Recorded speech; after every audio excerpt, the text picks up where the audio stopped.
চলো সবাই তো তোমাদের সঙ্গে সবকিছু রান্নার রেসিপি শেয়ার করে, আমি না চায়ের রেসিপি শেয়ার করি। তবে দুধটাকে ভালো করে চাল দিয়ে নিতে হবে। আর এই দুধ চাল দেওয়ার চক্করে আমি দুধটাকে উনানে বসিয়ে দিয়ে গেছি, আর দুধটা শুকিয়ে একদম গাঢ় হয়ে গেছিল, জন্য অনেকটা সর হয়েছিল, সরটা আমি তুলে রেখেছিলাম। যেহেতু দুধটা অনেকটা গাঢ় হয়ে গেছিল তার জন্য এর মধ্যে একটুখানি জল অ্যাড করেছিলাম। তারপরে পরিমাণ মতো চিনি আর একটা এলাচ, একটু আদা কুড়িয়ে দিয়েছিলাম যেন ভালো সুন্দর স্মেল আসে। তারপরে এগুলো দিয়ে ভালো করে ফুটিয়ে এর মধ্যে আমি চা পাতা দিয়ে দিয়েছিলাম 1 চামচ। আর জানো এই চা পাতাটা আমাকে একজন দার্জিলিং থেকে এনে দিয়েছিল।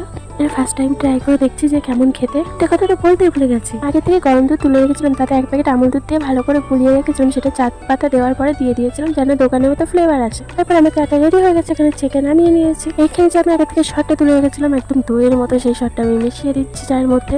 আর এখানে কিন্তু আমার চাটা এত টেস্টি হয়েছিল না, দোকানের চার থেকেও দ্বিগুণ টেস্টি। দেখো ওখানে আমি যতটা পেরেছি শট তুলে রেখেছি, তাও এতটা শট নষ্ট হয়েছে। আমার রেসিপিটা কেমন হয়েছে অবশ্যই জানিও। তো গাইস ভিডিওটা এই পর্যন্ত, আবার নেক্সট ভিডিওতে দেখা হবে।